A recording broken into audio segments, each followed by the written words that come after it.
Welcome to Auction version 4, the event management software tool from Auction Systems.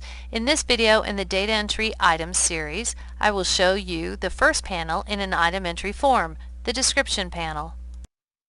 To get to the data entry form for items, on the main Home task ribbon, click Data Entry and then choose Items. Item Description is the first panel in the item data entry form.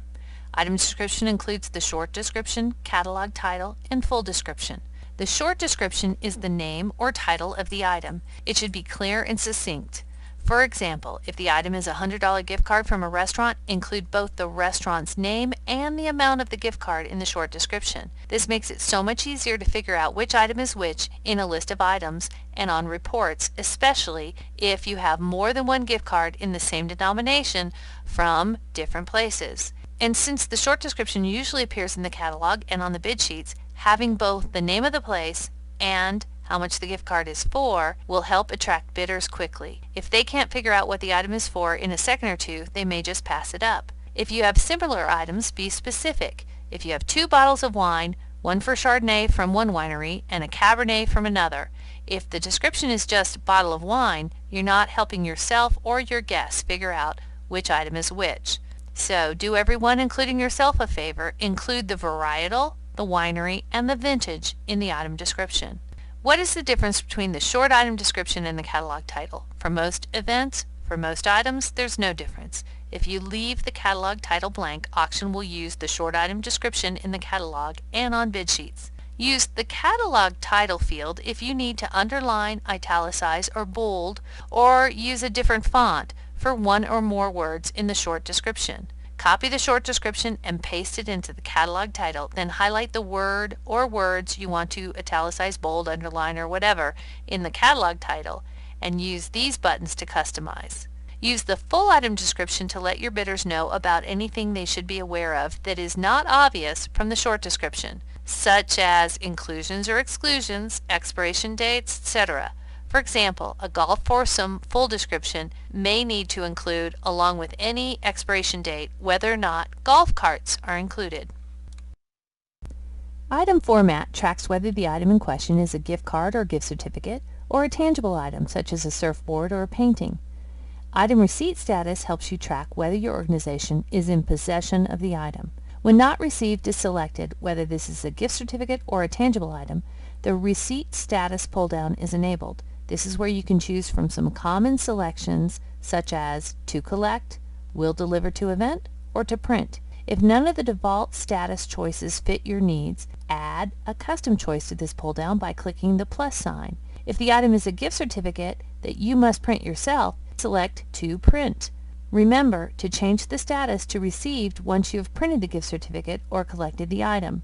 Changing the status for several items in batch can be done in global changes. We recommend you do not place actual gift certificates out on auction tables. We suggest you keep them in labeled envelopes in a file folder. When you mark an item as a gift certificate, CERT in parentheses will appear between the item number and the short description on the winning bidder's invoice. This will let your team members helping the winners collect their items know that the certificate item will be in the certificate file rather than on the table.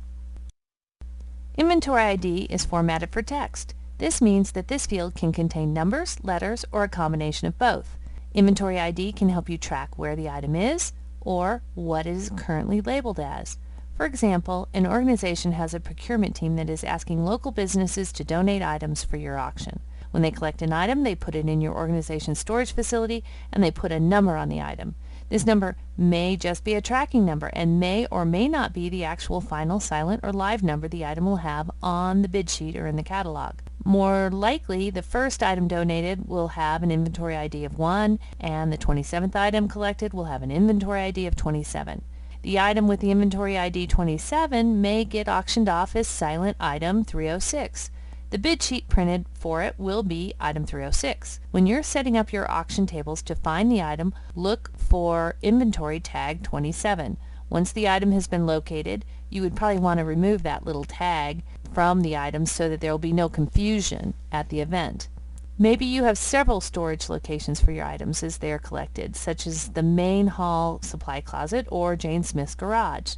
Since the inventory ID is a text file, you enter an ID of Supply Closet 27 or Smith Garage 27. When you're setting up your auction tables, if you cannot find the item, look at what the inventory ID is. If it says it's in the Smith Garage, call the Smiths to have them take a look and see if it's still there. Item notes does not normally appear on public documents, such as the bid sheets, catalog, invoices, or donor receipts. However, you can choose to include notes on many documents if you want to. An example of when you may want to include notes is if the item has some special instructions that are important to the winner but is not a buyer beware type of information. For example, in the full item description, if you indicate that the purchaser must contact the donor to determine a date to redeem the gift certificate, in the notes you may want to record the best phone number or email to contact the donor. This information probably would not be important for the bid sheet or the catalog because only the winning bidder needs it. Include the notes on a gift certificate you create in auction.